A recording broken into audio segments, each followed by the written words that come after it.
1 2 3 4 5 எல்லாருமே 3 செட்டு செய்வாங்க. நம்ம கொஞ்சம் டச் விட்டு போனால கொஞ்சம் ஸ்டார்டிங் ஆரம்பிக்கலாம் 2 செட்டு செஞ்சால் போதும். அப்புறம் நம்ம போக போக 3 செட்டு நம்ம செஞ்சுக்கலாம். எடுத்தோடனே நம்ம அதிகமாக செஞ்சோம்னா அடுத்த நாள் எழுந்திரிக்க முடியாது, நம்ம செய்ய முடியாது. அதனால் பார்த்திங்கன்னா 2 செட்டு செஞ்சுக்கலாம். மீடியமாக வெயிட் போட்டு செய்யுங்க, ஒன்றும் தப்பு இல்லை. போக போக நம்ம வெயிட்டை இன்க்ரீஸ் பண்ணிக்கலாம். Okay friends. தம்பிள்ஸ் அங்கே இருக்குது, நானும் இப்போ தான் பார்க்குறேன். அங்கே இல்லைங்களா, இது பேக் கேமரா எப்படி வைக்கணும்னு நமக்கே தெரியல வேறு. பேக்கு கேமரா, இது ஃபோட்டோ பார்த்திங்கன்னா தம்பிள்ஸு நம்மகிட்ட இருக்குது. எல்லாம் தம்பிள்ஸு ரப்பர்லேயும் இருக்குது, நம்மகிட்ட இரும்புலேயும் இருக்குது. அப்புறம் ஜெஸ்ட்டுக்கு போடுற மிஷினு ஜெஸ்ட்டு, அப்புறம் நம்ம இந்த ஜெஸ்ட்டு படுத்துக்கிட்டு போடுறது பென்ஸு, அப்புறம் பார்த்திங்கன்னா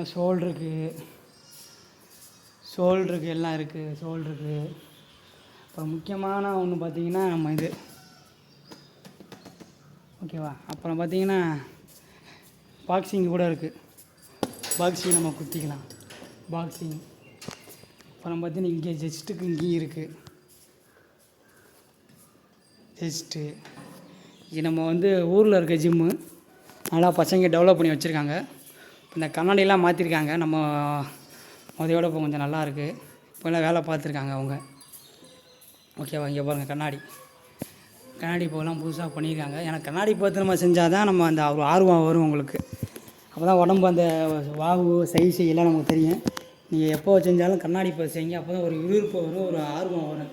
ஆக உடம்பு இப்படி இருக்குது, நல்லா சைஸு தெரியும். அப்போ தான் உங்களுக்கு அந்த ஒரு ஆர்வம் வரும். அதனால் கண்ணாடி பார்த்து நல்லா செய்யுங்க. செய்யப்போலாம் டிஷர்ட் போட்டுக்கோங்க. அப்போ தான் உங்களுக்கு அந்த ஒரு இன்ட்ரெஸ்ட் கிடைக்கும் உங்களுக்கு. ஓகேவா. டிஷர்ட்டு சாக்ஸ் போட்டு செய்யுங்க. கொஞ்சம் ஃப்ரீயாகவே டிஷர்ட் போட்டுக்கோங்க.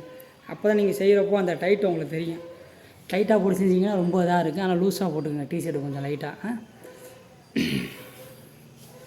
நாக்கு வேறு வறண்டு போகுது, தண்ணி தாவ இருக்குதுன்னு நினைக்கிறேன்.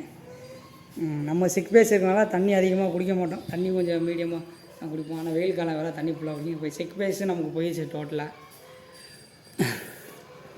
வாய்ஸ் கேட்குதா? ரொம்ப லோவாக தான் கேட்கும். அடுத்தது என்ன ஒர்க் அவுட் பண்ணலாம்? அடுத்து என்ன பண்ணலான்னா,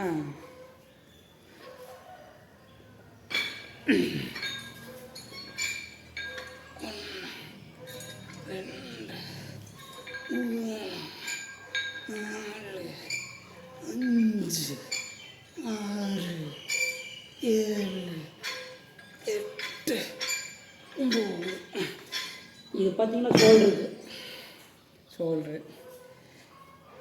நம்ம எல்லாமே மொத்தமாக செய்யணும். அப்படி செய்யக்கூடாது. ஒரு நாளைக்கு ஒன்று தான் செய்யணும். நம்ம ஒன்று ஜெஸ்ட்டு மட்டும் செய்யலாம், இல்லை ஒன்று ஆர்ம்ஸ் மட்டும் செய்யலாம், ஒன்று வின்ஸிங் மட்டும் செய்யலாம், ஒன்று ஷோல்டர் மட்டும் செய்யலாம், ஒன்று சிக்ஸ் பேஸ் மட்டும் நம்ம செய்யலாம். இப்போ நம்ம ஸ்டார்டிங்கு வந்தனால நம்ம பொதுவாக போடுறோம். நம்ம அடுத்த நாளில் ஒவ்வொரு பாஸாக தான் நம்ம செய்யணும்.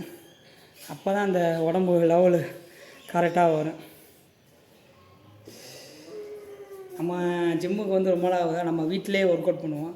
பழைய உடம்புலாம் நீங்கள் பார்த்தீங்கன்னா நான் வீட்டில் தான் ஒர்க் அவுட் பண்ணியிருப்பேன். அதெல்லாம் எல்லாமே வீட்டில் செஞ்சு உடம்பு ஏற்றினது தான். மேக்ஸிமம் ஜிம்முக்கு வரல. அதுக்கப்புறம் நான் மேக்ஸிமம் ஜிம்முக்கு வந்தேன். அப்புறம் அப்படியே டச் விட்டு போச்சு.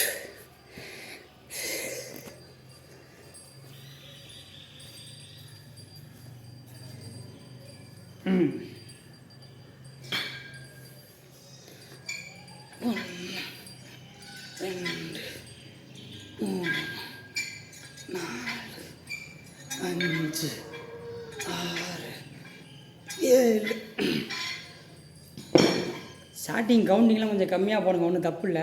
நம்ம அடுத்த நாள் கவுண்டிங் எக்ஸசைஸ் பண்ணிக்கலாம். ஏன்னா நம்ம எடுத்தோடனே கவுண்டிங் அதிகமாக போட்டோம்னா அடுத்த நாள் எழுந்திரிக்க முடியாது. எதுவுமே நம்ம கவுண்டிங் கம்மியாக போட்டுக்கலாம், ஒன்றும் தப்பு இல்லை. வெயிட்டும் கம்மியாக செஞ்சுக்கலாம். ஓகேங்களா. எல்லோரும் வெயிட் அதிகமாக போட்டுச்சுறான்னு சொல்லி நம்மளும் செய்ய வேணாம். வெயிட்டு மீடியமாக போட்டு நம்ம செய்யலாம். போக போக இன்க்ரிமெண்ட் பண்ணிக்கலாம் வெயிட்டை. ஓகே ஃப்ரெண்ட்ஸ், ஏதோ எனக்கு தெரிஞ்சு நான் சொல்கிறேன். தப்பாக இருந்தாலும் நீங்கள் 4 பேர் கேட்டு தெரிஞ்சுக்கங்க. ஓகேங்களா. தப்பாக இருந்தாலும் நீங்கள் கமெண்டில் சொல்லுங்கள், ஒன்றும் தப்பு இல்லை. ஏன்னா எனக்கு உடம்பு எப்படி ஏறிச்சோ நான் அதை படி தான் நான் உங்கள்கிட்ட சொல்கிறேன்.